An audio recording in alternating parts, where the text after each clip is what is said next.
पुस्तक दास्तान-ए-कलम, लेखक नरेंद्र प्रताप पाठक, आवाशित एन.पी. पाठक, बिसौली बदायूं, पृष्ठ 118, प्रकाशक यूनिक फील। पुस्तक परिचय पूनम पाठक बदायूं। दास्तान-ए-कलम एक एहसास है, भाव है, अनुभव है, दुख दर्द, मानवीयता, कल्याण, न जाने क्या क्या है। जहाँ न पहुंचे रवि वहाँ पहुंचे कवि। कलम की दास्ता के न जाने कितने रूप हो सकते हैं। पुस्तक दास्तान-ए-कलम लेखक नरेंद्र प्रताप पाठक, एन.पी. पाठक जी का काव्य रचना स्रोत है। पुस्तक में वैसे तो 108 रचनाएं हैं। पुस्तक लेखक की धर्मपत्नी को समर्पित है। समर्पण भाव एक रचना के माध्यम से प्रस्तुत किया गया है। पुस्तक गणपति और मां शारदे की स्तुति से प्रारंभ होती है। पुस्तक में गीत, गजल, नज्म, कव्वाली साहित्य की कई विधाएं हैं। पुस्तक में क्या है ये जानने के लिए कुछ रचनाएं इस प्रकार हैं। रचना 3 दास्तान-ए-कलम के माध्यम से जीवन, प्रकृति, देशभक्ति को परिभाषित किया है। सर जमी जो पड़े जिंदगी एक कदम, साथ लेकर के आए खुशी रंजो गम। सारे मौसम का मेला लगे है जहां, तत्व जल थल हवा ओ गगन के क्षमा। एक पन्ने महकता किसान ओ जवान, एक तिरंगे तले मेरा हिंदुस्तान। पलक, बसंत, आगमन, कलम आदि सुंदर रचनाओं के बाद रचना 10 राष्ट्रभाषा हिंदी दर्शाती है कि कवि को अपनी राष्ट्रभाषा से बहुत प्रेम है। हिंदी भाषा भारत आन बान शान, साहस शांति शुभता तिरंगा मान। रचना 14 कागज कलम और शायर में शायरी और शायर प्रकार बताते हुए कवि ने कहा है। रचना 14 कागज कलम और शायर में शायर और शायरी के प्रकार बताते हुए कवि ने कहा है। कोरे कागज का कलम से सिंगार किया, एक शायर ने लफ्जों संग प्यार किया। रचना 18 खूंटा मोबाइल के माध्यम से कवि ने मोबाइल से बंधे रहने वालों को नसीहत दी है। मोबाइल नामक खूंटे से मानव के हाथ बंधे अपने, पग पग पर गुरु बने खूंटे, करने पूर्ण मेरे सपने।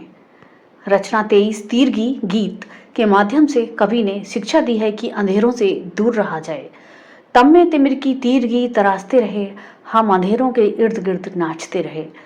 खूबसूरत रचना 27 सरगम में सृष्टि के माध्यम से माँ सरस्वती को मनाने की सलाह दी है। 7 सुरों से परिचय कराया है। दिल की कश्ती, करवा चौथ, इश्क जैसी रचनाओं के बाद रचना 32 सुखनवर के माध्यम से बताया है कि सबका भाव और तरीका अलग होता है। सुखन साज, सुखन फहम, सुखन कलम की वसीयत है। ना मुमकिन को मुमकिन बनाना उसकी इल्मियत है। गुनाह राह से नेकी पनाह से लाना जिसकी नसीहत है। हर सुखनवर का अलग अंदाज, अलग कैफियत है। इश्क 2 कदम, श्री राम अवध में पधारे, रात भर शहर रोता रहा, तेरे बाद आदि रचनाओं के बाद रचना 50 आचरण, उदाहरण, अनुकरण, शरण के माध्यम से सच्चे रास्ते पर चलने की सलाह दी है। कलयुग मत गति भ्रमति बरामती आचरण के पल ये, महाभारत के अवगुण मार्गदर्शन उदाहरण के लिए, रामचरितमानस के समिष्टि गुण अनुकरण के लिए, वेद पुराण गीता सनातन शाश्वत सत्य शरण के लिए। नववर्ष, सावन, तेरी दोस्ती जैसी प्रभावी रचनाओं के बाद रचना 58 मर्द पुरुष को इम्तिहान बताती है। वह मुसीबत का सामना करता है। तोहमतें हम सफ़र जो दे तो औलाद भी क्या कम, मशक्क़त लाख हो लेकिन घुटा अरमान होता है। देवता, जीवन, वफा की जहाँ, प्रेम, सम्मान बिन बुजुर्गों का सम्मान रचनाएं पाठन निरंतर बनाती हैं।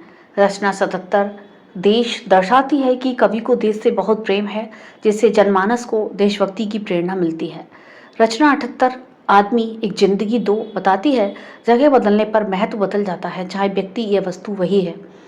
कागज एक बनाया, जिंदगी 2 मिली उसको, एक को जाना रद्दी में, एक को रहना तिजोरी में। बहुत आयाम हैं ऐसे, बात तो एक ही सबकी, किसी की रहती उथली में, कोई ले जाता गहरी में। कौन जाने यहाँ ख्याल ए जिंदगी साकी के बाद रचना 93 आतिशे गम गजल में लोभ, मिथ्या, अरमान, मौत को बयां करते हुए कहा है। आतिशे गम भुला न सके आप फिर मुस्कुरा न सके, दर्द दिल का बता न सके आप फिर मुस्कुरा न सके। कौन किसकी सुने दास्ता, जमीन मिट्टी हवा आसमां, क्षितिज में गोद पा न सके आप फिर मुस्कुरा न सके।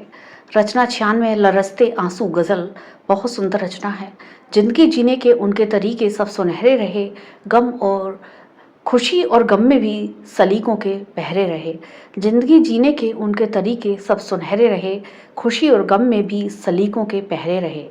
रचना 108 जीवन और मृत्यु जो अंतिम रचना है पुस्तक की, कहती है सावन के आने पर मानो जिंदगी मिल जाती है। अंबर से बदरी के धरती पर लगे कान, खेतों की हरियाली भूखे की बनी जान, श्रावण ऋतु की तो वाट देखते नदी पहाड़, सूखे वट वृक्षों को मिला हो जैसे प्राणदान।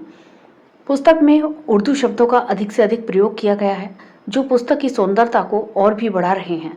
दास्ता ए कलम पुस्तक महज एक पुस्तक नहीं है, व्यक्ति है, समाज है, देश है, भावों की कथा है, पीड़ित की व्यथा है, बहुत कुछ है दास्ता ए कलम। पुस्तक पढ़ने पर अच्छा एहसास हुआ। निश्चित ही पाठकगण पढ़ने के बाद औरों से चर्चा करे बिना नहीं रह सकते। बहुत बहुत धन्यवाद और बहुत बहुत शुभकामनाएं।